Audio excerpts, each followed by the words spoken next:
آج ہمارے لیے ایک تاریخی لمحہ تھا کہ قیدی نمبر 804 کو عمران خان صاحب کو ہم نے سنا دیکھا اور زبردست عمران خان صاحب نے اپنے دلائل دیے اور انہوں نے ان ایشوز پر بات کی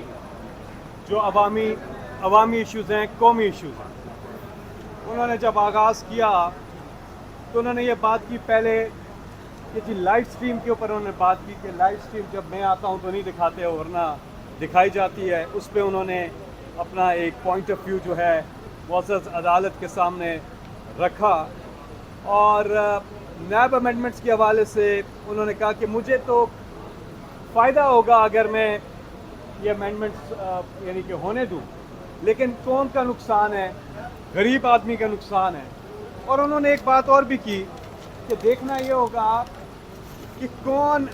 ادارے کو چلا رہا ہے، سربراہ کون ہے اور اس کا کیا کردار ہے۔ اپنے دور کی بھی انہوں نے بات کی، ریکارڈ ریکوری جو ہوئی جب سے نیب بنا تب سے لے کے 2018 تک کی ریکوری ایک طرف، اور ان 3 سالوں میں جو ریکارڈ ریکوری وہ بھی انہوں نے کورٹ کے سامنے پرفارمنس رکھی، یعنی کہ اکاؤنٹیبلٹی پہ۔ اور اس کے علاوہ باقی حوالوں سے بھی بات کی کہ جو طریقہ کار ہے وہ یہ سمجھتے ہیں کہ سپریم کورٹ آف پاکستان کو جو نیب کا چیف ہے وہ اپوائنٹ کرنا چاہیے۔ اور باقی عمران خان صاحب نے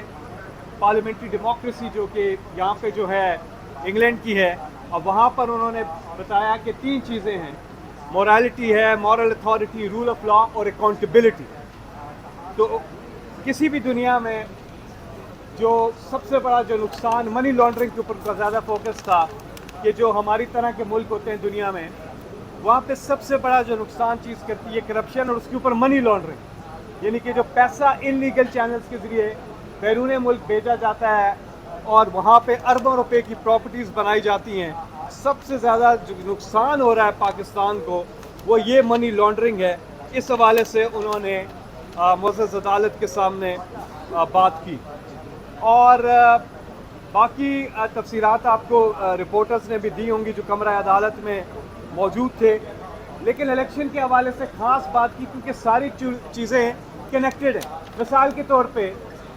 ایک جج صاحب نے پوچھا کہ آپ نے آپ پارلیمنٹ میں کیوں نہیں بیٹھے تھے؟ آپ کی جب نو کانفیڈنس آیا اس کے بعد آپ نے کیوں استعفے دے دیے؟ تو آپ بیٹھتے اور آپ ان کو یہ جو امینڈمنٹس ہو رہی تھی آپ ان کے خلاف ووٹ کرتے یا اپوزیشن کر رہے ان پارلیمنٹ۔ تو اس پہ عمران خان صاحب نے اپنا موقف دیا، کیونکہ آپ کو پتہ ہے کہ سائفر کا بھی فیصلہ تو آ گیا ہے، اور وہ جو بھی ہوا جس طریقے سے ہٹایا گیا، تو عمران خان صاحب نے کہا کہ میں اگر پارلیمنٹ میں بیٹھتا تو میں انہیں لیجیٹیمیٹ کر دیتا، جو کہ ایک غلط طریقے سے جنہوں نے آ کے جو پوری چیز کی ہے وہ جو اب آپ کے سامنے آ چکی ہے۔ انہوں نے کہا عدالت سے کہ سپریم کورٹ آف پاکستان پر پوری قوم کی نظریں ہیں، اور جو کچھ پاکستان میں ظلم بربریت اور ایک فاشزم ہو رہی ہے اس حوالے سے انہوں نے کہا کہ تمام نظریں سپریم کورٹ آف پاکستان پر ہیں۔ اور اس حوالے سے آپ سب جانتے ہیں کہ عمران خان صاحب نے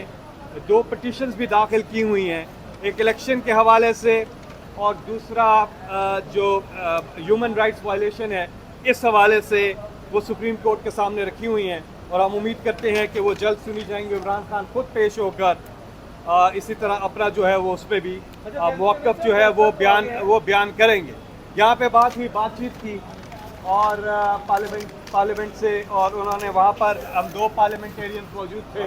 تو انہوں نے بلایا فاروق نائک صاحب کو اور مجھے، تو انہوں نے یہ بات کی۔ لیکن بات یہ ہے کہ